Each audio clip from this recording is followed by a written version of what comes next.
깊은 산 속에서 자란 어린아이가 있었습니다. 그는 바깥 세상으로 나가고 싶었습니다. 하지만 밖으로 나가는 길이 없었고 돈도 없었습니다. 주위에는 오직 거대한 숲과 울창한 숲이 끝없이 펼쳐져 있었습니다.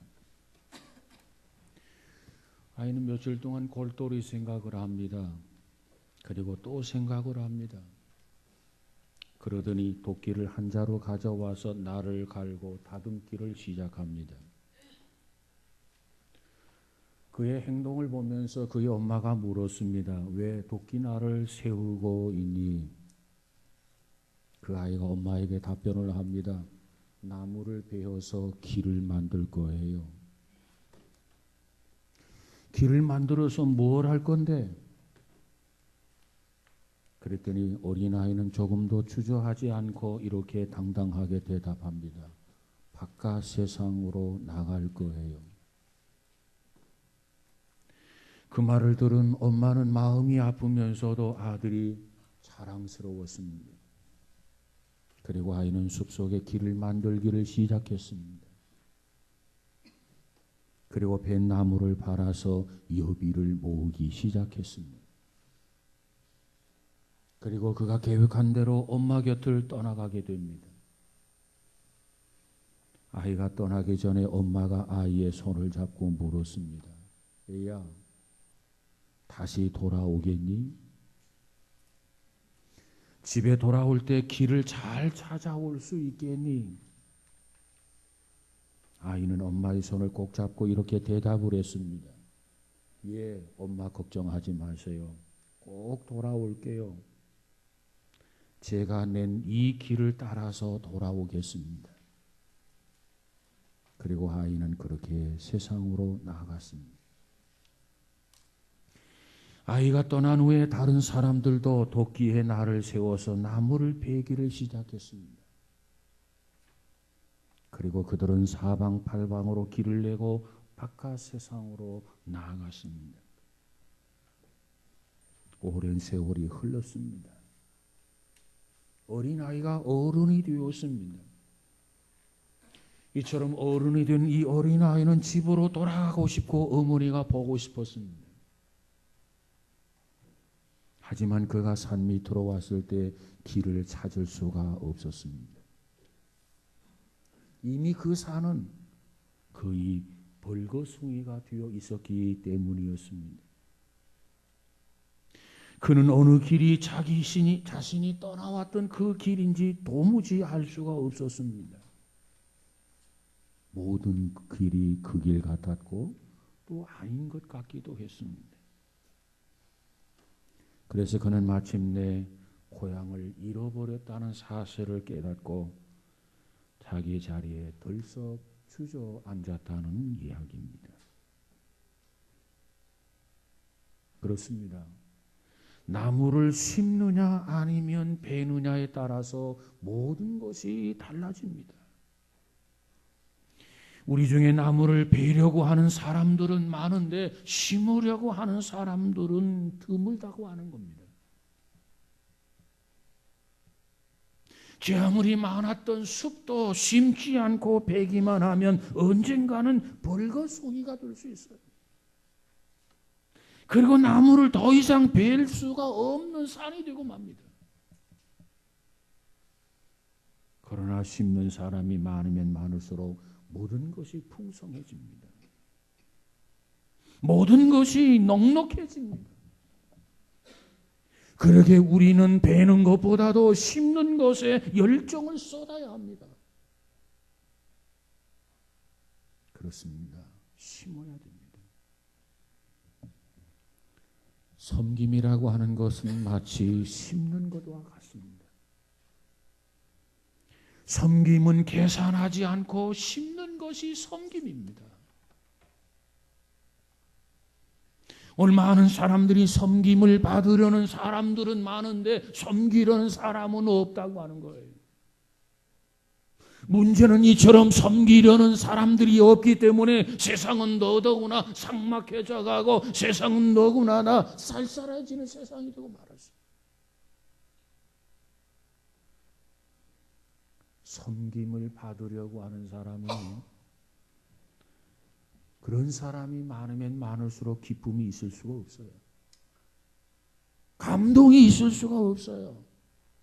그러나 섬기는 사람이 많으면 많을수록 기쁨이 있습니다. 감동이 있습니다. 풍성함이 있습니다. 그리고 축복이 있다고 하는 사실입니다. 여러분, 우리는 섬김을 받으려고 하기보다는 섬기는 자가 되어서 좀 더 섬김의 나무를 많이 심어서 섬김의 숲을 이루고 섬김의 산을임을 이룰 수 있는 우리 모두가 되시기를 주의 이름으로 축복합니다. 가정에도 섬김의 숲이 필요해요. 직장에도 섬김의 숲이 필요해요. 우리 교회 안에도 섬김의 숲이 필요해요. 그렇다면 이 사회에 섬김의 살림을 이루게 될 것입니다. 오늘 이 말씀 본문을 보게 되면은 정말 예수님께서 섬김에 대해서 강조해 주고 있습니다. 우리는 섬김을 받는 것이 축복이라고 생각하지만 예수님께서 오늘 본문에서 강조하는 핵심이 뭡니까? 섬기는 자가 되라는 거예요. 섬기는 것이 축복이라는 거예요. 오늘 이 말씀을 통해서 우리 모두가 다 섬김으로 말미암아 감동을 받고 축복을 체험하는 우리 모두가 되시기를 주님의 이름으로 축복합니다.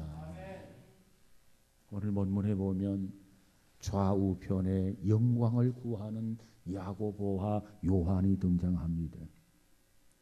오늘 본문 37절에 보니까 여짜오되 주의 영광 중에서 우리를 하나는 주의 우편에 하나는 좌편에 앉게 하여 주옵소서 그랬어요. 제자들이 이해했던 메시아 왕국이란 몰락한 다윗의 왕국을 다시 회복시켜서 이스라엘 나라를 다시 세우는 그런 왕국이었습니다. 예수님의 생각과 제자들이 생각하는 게 달랐어요. 그래서 이 야고보와 요한의 형제는 예수님을 통해서 이스라엘 나라가 다시 회복하고 왕권을 세우게 되면은 권력의 제2인자 우편과 권력의 제3인자 좌편에 앉게 해달라는 간청을 하게 된 것입니다. 저들에게는 권력에 관심이 많았어요. 그러나 예수님은 권력에 관심이 많은 게 아닙니다. 예수님의 관심은 오직 자기 자신이 예루살렘에 입성을 하고 그 예루살렘을 통해서 순환을 당하고 고난을 당하고 죽임을 당하는 것, 여기에 관심을 가지고 있단 말이에요. 그런데 예수님의 제자 야고보와 요한의 관심은 예수님의 순환과 고난에 관심이 있는 게 아니라 메시아 왕국에서 누릴 영광만을 관심을 가지고 있었어요. 여러분, 예수님께서 제자들에게 뭐라고 말합니까? 너희들 중에 나를 따르려거든 자기를 부인하고 자기를 포기하고 자기 십자가를 치고 그리고 나를 따르라 이렇게 말씀을 하셨어요. 오늘 우리가 예수님을 따르는 것, 오늘 우리가 하나님을 믿는 것, 믿음의 삶이라고 하는 것은 바로 자기 자신을 포기하고 자기 자신을 쳐서 복종시키면서 예수 그리스도의 십자가를 바라보면서 자기에게 주어진 십자가를 지고 따르는 거란 말이에요. 그런데 야고보와 요한은 어떻습니까? 자기를 포기했습니까? 아니요. 자기에게 주어진 십자가를 지고 있습니까? 아니요. 그러면 도대체 무엇입니까? 야고보와 요한은 그들이 차지할 영광만에 심취되었어요. 참 안타까운 모습이죠. 예수님의 관심과 이 야고보와 요한의 관심이 빗나갔어요. 그 모습을 지켜보는 예수님 얼마나 마음이 씁쓸했겠습니까? 누구보다도 주님을 사랑하는 제자, 누구보다도 주님이 인정하는 제자, 그들의 관심과 주님의 관심이 빗나갔단 말이에요. 관심사항이 다르다 그 말이에요. 십자가를 지는 것이 아니고 자기를 포기하는 게 아니고 영광만에 관심이 있단 말이에요. 이스라엘 어느 지방에 이사를 자주 다니던 유대인이 하루는 랍비를 찾아왔습니다. 랍비 선생님이요, 저는 환경이 좋은 동네를 찾아 이사를 자주 다니는 편입니다. 그런데 이사를 가는 곳마다 인간답지 못한 사람들이 모여 사는 형편없는 동네만 만나니 제가 도저히 뿌리를 내리고 살 수 없습니다. 선생님, 어디로 이사를 가서 살아야 될지 저에게 꼭 알려주시기를 바랍니다. 그래서 이번에야 정말 어질고 순박한 사람들이 모여 사는 소박한 동네로 이사를 가서 그들과 함께 나의 남은 행복한 삶을 꼭 한번 살고 싶습니다. 이렇게 하소연을 했습니다. 그 말을 들었던 랍비는 좀 생각을 합니다. 그러면서 유대인에게 이렇게 답변을 합니다. 글쎄, 내가 그대에게 추천할 만한 곳이 별로 없을 것 같네. 이렇게 대답을 합니다. 그때 유대인이 랍비에게 이렇게 물었습니다. 선생님, 그러면 저 산 너머 동네는 참 좋은 사람들이 모여서 부락을 이루고 산다고들 하는데 그곳으로 이사를 가면 어떨까요? 이렇게 물었습니다. 그랬더니 랍비가 그 유대인에게 여보게, 그 동네에는 제발 이사 가지 말게. 그 동네는 곧 형편없는 동네로 변하고 말 것일세. 지금은 소박하고 어진 사람들만 있어서 이웃끼리 음식을 나누며 다정한 정을 이어가고 살지만 이제 조금 있으면 서로가 서로를 시기하고 의심하고 헐뜯고 싸우는 사악한 사람들이 사는 동네로 변하게 될 것일세.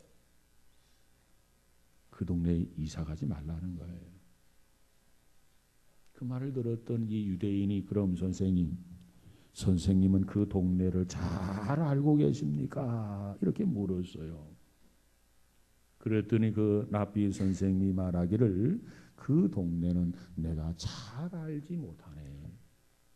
하지만 자네가 그곳에 이사를 간다면 그 동네가 서로 의심하며 서로 시기하고 서로 싸우는 형편없는 동네로 변하게 될 것은 내가 확실히 아네.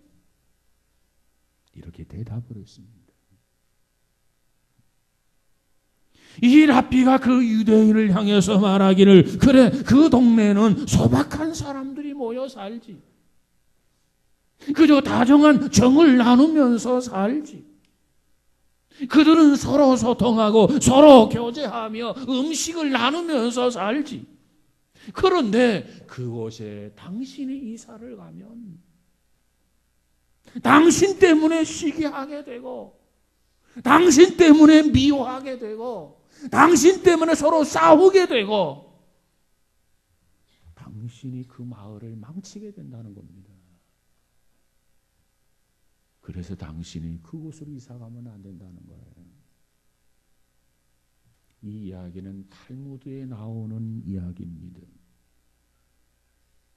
현대를 살아가는 우리들에게 많은 생각을 하게 하는 이야기라고 생각합니다. 정말 순수한 사람들이, 정말 평온하게 살아가던 사람들이, 정말 소박하게 살아가던 우리의 이웃들이 혹시나 나 때문에 서로 미워하고 서로 싸우고 서로 소요를 겪는, 서로 갈등을 일으키는, 서로 상처를 입는 그런 일은 없는지 한번 살펴보시기 바랍니다. 매사에 내 생각만 옳다고 주장을 하고 매사에 내 주장만 최선책이라고 우겨대는 그런 삶을 살아오지는 않았는지 오늘 이 시간 우리는 다시 한번 되돌아보는 값진 시간이 되시기를 주의 이름으로 축원합니다. 나의 고집스러운 말, 나의 고집스러운 행동, 이것이 상대의 가슴을 아프게 하지는 않았는가?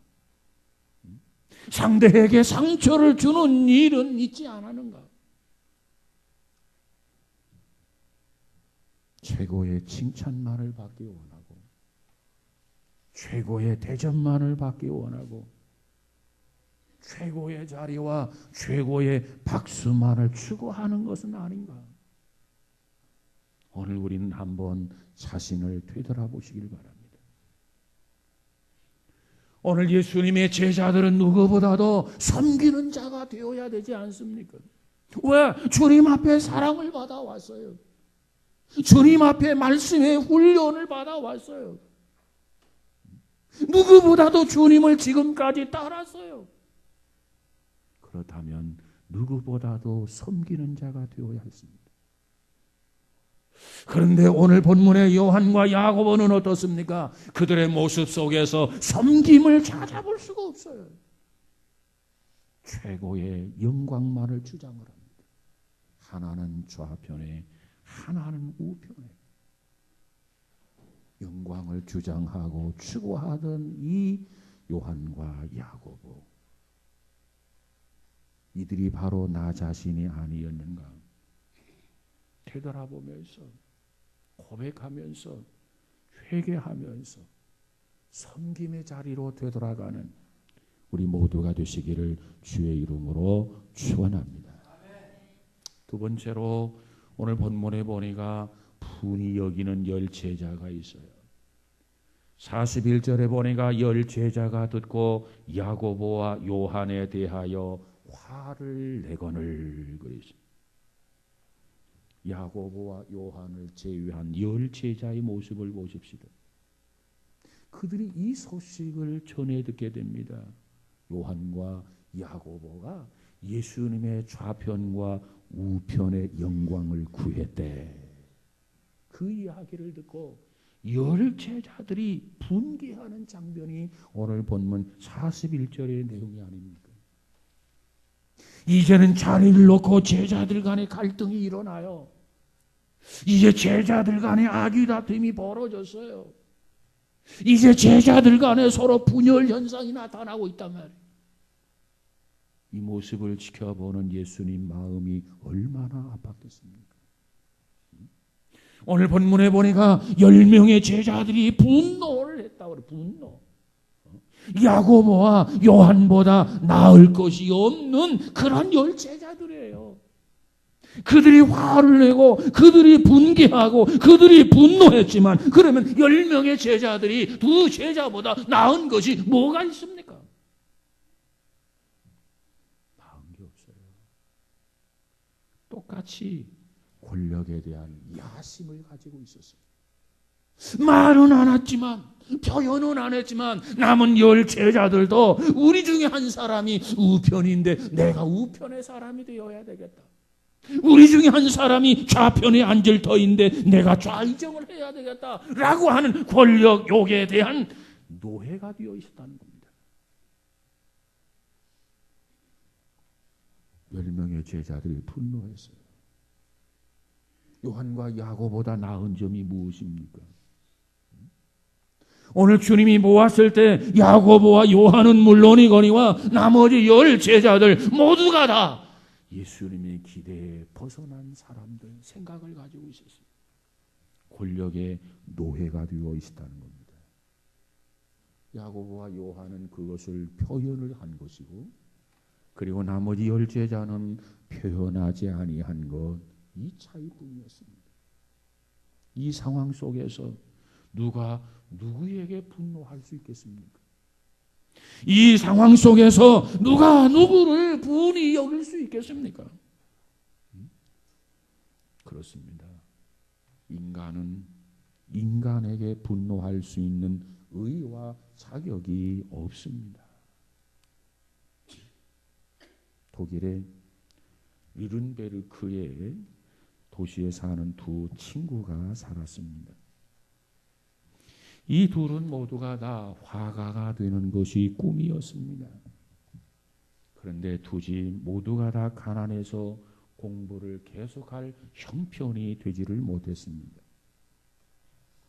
그래서 이 두 친구들이 만나서 하루는 한 친구가 한 사람에게 이런 제안을 하게 됩니다. 야, 네가 먼저 공부를 해라.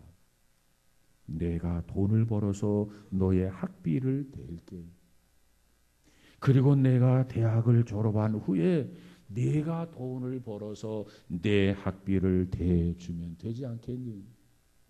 야, 그거 좋은 생각이다.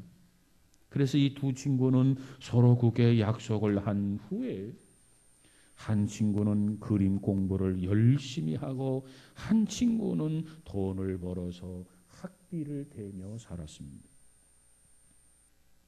그림 공부를 계속했던 친구는 실력이 놀랍게도 나날이 발전했습니다. 그리고 졸업할 즈음 그의 그림이 한두 점씩 고가로 팔리기를 시작했습니다. 졸업을 앞둔 친구는 자기를 위해서 희생하며 식당에서 일하는 자기 친구에게 미안한 마음을 가지고 자신의 졸업을 알리려고 친구를 찾아갑니다. 마침 그 친구는 식당 한 구석에서 졸업을 앞둔 친구를 위해서 기도를 하고 있었습니다. 하나님, 제 친구가 이제 졸업을 하게 되는 것을 감사드립니다. 그러나 저는 친구의 뒷바라지를 위해서 여러 해 동안 식당에서 일을 하다 보니 그림을 그릴 수 없는 손이 되고 말았습니다. 저는 그림을 못 그려도 괜찮으니 제 친구는 앞으로 위대한 화가가 되게 해 주세요. 이렇게 기도를 한 겁니다. 친구를 위해서 하나님께 소원을 아뢰는 기도의 손. 그 손을 바라본 순간 그의 마음속에 견딜 수 없는 감동과 고마움이 넘쳐났습니다.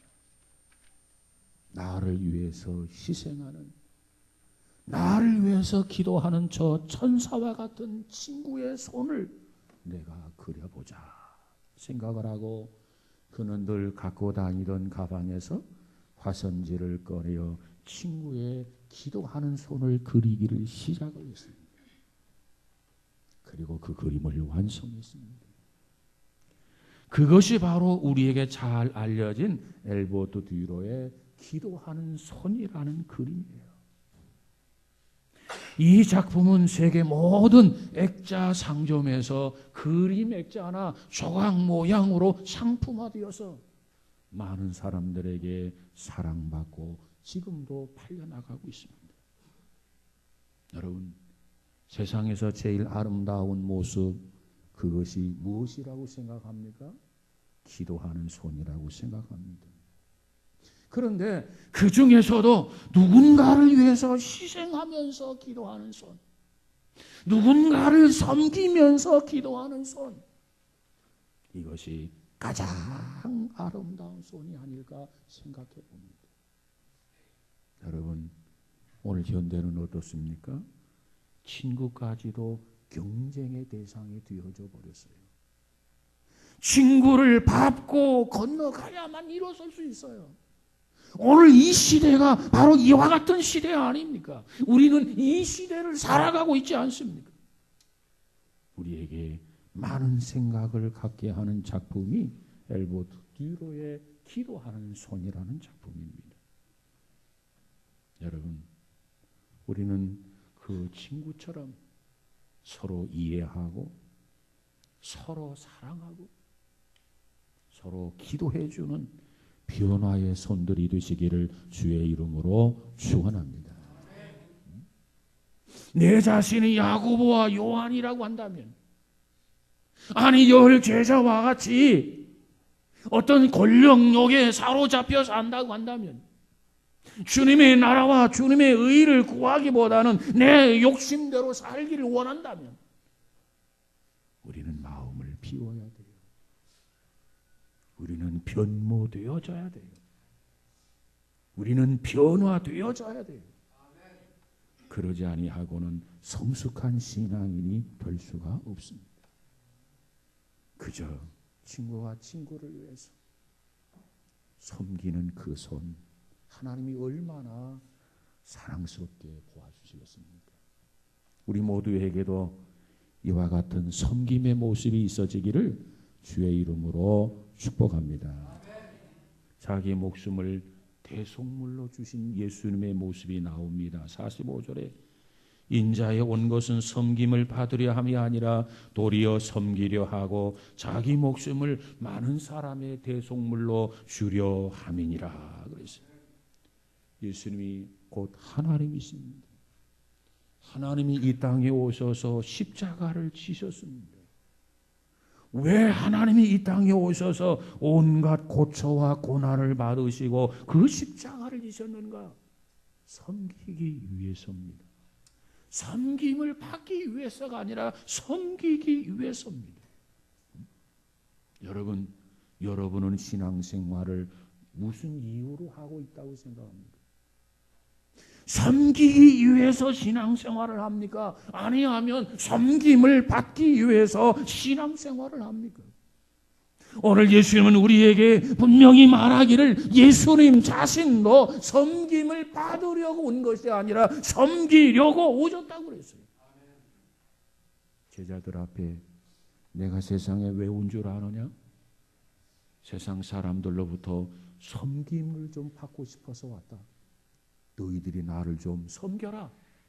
이렇게 한들 누가 무슨 말을 하겠습니까?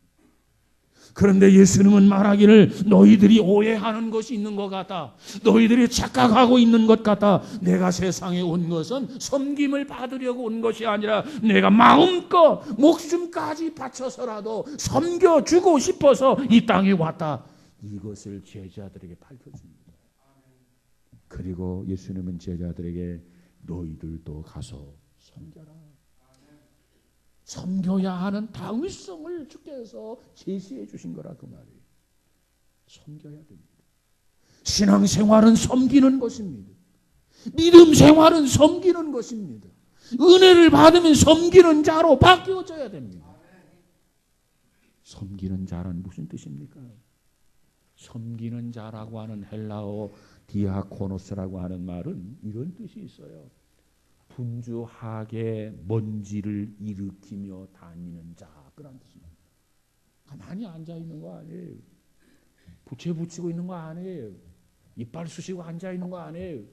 섬기는 자라고 하는 것은 분주하게 먼지를 일으키며 다니는 자라고 말해요. 얼마나 부지런한지, 얼마나 연심인지 최선을 다하여 최고의 봉사를 아낌없이 쏟아붓는 심부름꾼. 이게 섬기는 자예요.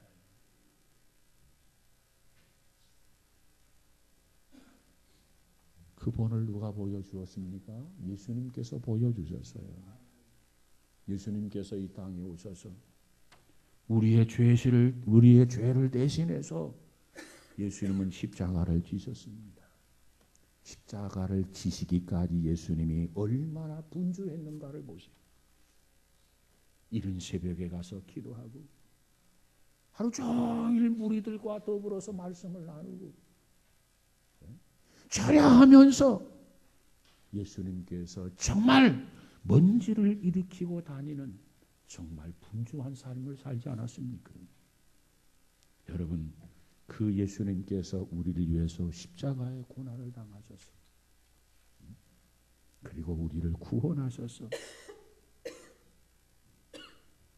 그 일로 말미암아 우리가 구원받은 하나님의 자녀가 되었음을 확신하는 우리 모두가 되시기를 주의 이름으로 축원합니다. 그걸 믿는 것이 믿음이요, 그걸 받아들이는 것이 은혜예요. 40여 년간 독일의 동독은 공산주의자들의 통치를 받았습니다. 그 반면 서독은 자유주의 노선을 따랐습니다. 그런데 어느 날 동베를린 사람들이 트럭에다가 쓰레기를 가득 싣고 서베를린 쪽으로 갖다 버렸다는 겁니다. 서베를린 사람들은 똑같은 방법으로 복수할 수 있었지만, 되갚아줄 수 있었지만은, 그들은 쓰레기 대신에 캔에 담긴 음식, 빵, 우유 등을 가득 쌓아가지고 동베를린 쪽으로 넘겨주었습니다. 그리고 그곳에 그 쌓은 물건에 대해서 글을 이렇게 써서 남겨놓았어요. 그 글이 뭐냐면, 사람은 자신이 가진 것을 주는 법입니다 라는 글입니다. 사람은 자신이 가진 것을 주는 법입니다. 그래서 쓰레기를 갖다 버렸지만, 이 서베를린 사람들은 쓰레기를 갖다 버리는 것이 아니라 먹을 것을 가득 사서 줬다 그 말이에요. 사람은 자신이 가진 것을 주는 법입니다. 여러분, 혹시 배고픈 누군가가 여러분을 괴롭힌다면 우리는 그들에게 빵과 버터를 주어야 돼요.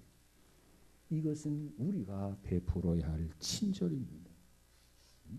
오늘 기독교인들이 베풀어야 할 친절이에요. 그런데 그것으로가 아니라 우린 좀 더 진보 발전적이라 해야 되는데 어떻게 해야 되느냐? 그저 빵에다가 이제는 잼까지 발라주라는 거예요.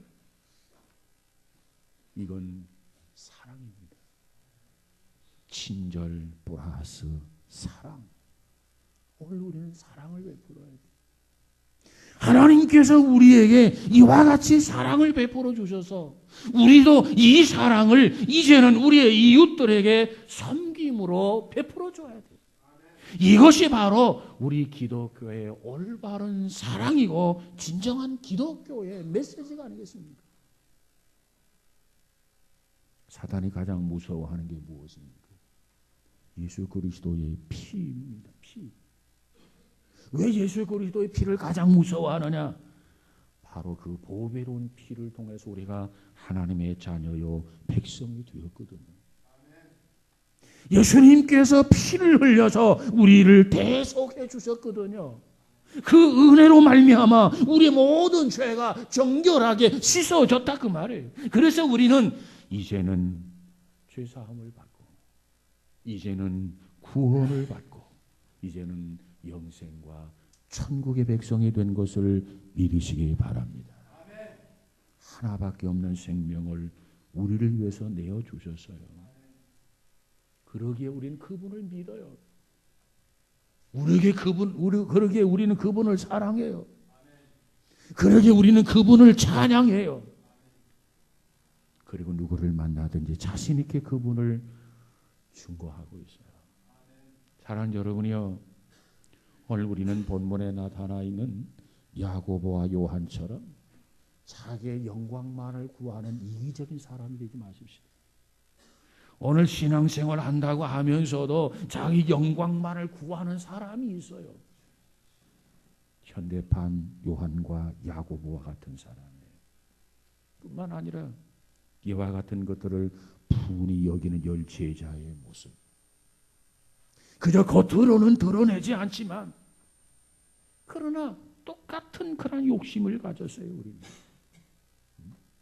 권력욕의 노예가 되어 있어요. 세상의 눈에 보이는 것에 노예가 되어져 있어요. 주님이 원하는 것, 십자가를 지고 나를 따르라, 별로 관심이 없어요. 혹시 우리 자신들이 열 제자의 모습은 아닌가 한번 되돌아보면서, 그렇다면 이제는 두 제자가 영광을 취했는데 그 영광도 버리고, 열 제자가 화를 내고 분노했다고 했는데 그 분노도 버리고, 예수님이 보여준 그대로 죽기까지 섬기면서 그리스도의 사랑을 전하며 살아가는 우리 모두가 되시기를 주의 이름으로 축복합니다. 섬기는 것이 축복이에요. 사실 아무나 섬길 수가 없어요. 여러분이 이제부터 내가 남을 섬겨야 되겠다 마음 먹었다고 그래서 되돌아서 곧바로 섬겨지는 거 아닙니다. 하나님 앞에 기도해야 할 겁니다. 섬길 수 있는 은혜를 하나님이 주셔야 돼요. 섬길 수 있는 믿음을 주셔야 돼요. 섬길 수 있는 사랑을 하나님이 나에게 주셔야 내가 비로소 기도한 그대로 이웃을 섬길 수가 있어요. 그러므로 섬김의 축복을 받게 되는 거지요. 우리 모두에게 이와 같은 은혜가 있어서 영광을 구하기보다는 하나님을 지극히 영화롭게 해드릴 수 있는 우리 모두가 다 되시기를 주의 이름으로 축원합니다. 기도합니다. 거룩하신 하나님, 우리는 지금까지 섬김을 받는 것, 영광을 구하는 것, 이것이 축복인 줄 알았습니다. 우리의 생각을 고쳐먹게 하여 주옵소서. 우리는 지금까지 착각 속에 살았습니다. 섬김을 받는 것이 복이 아니라 섬기는 것 그 자체가 복인 것을 깨닫게 하여 주옵소서. 그래서 주님처럼 섬김을 받기보다는 섬기는 자가 되어져서 주님의 뜻을 이루어드리는 성도들이 되도록 주님 축복해 주시옵소서. 우리는 지금까지 야고보와 요한처럼 살았습니다. 아니 말은 안 했지만은 열 제자처럼 살았습니다. 주님 앞에 다시 한번 자신을 되돌아보고 부끄러움을 느끼고 회개하고 고백하면서 성숙한 신앙인 섬기는 자로 살아가도록 주님 축복하여 주옵소서. 그래서 가정에서나 직장에서나 사회에서나 섬김으로 많은 것을 심게 하여 주옵소서. 그래서 숲을 이룰 수 있는 아름다움이 있어지게 하옵소서. 예수님 이름으로 기도하옵나이다. 아멘.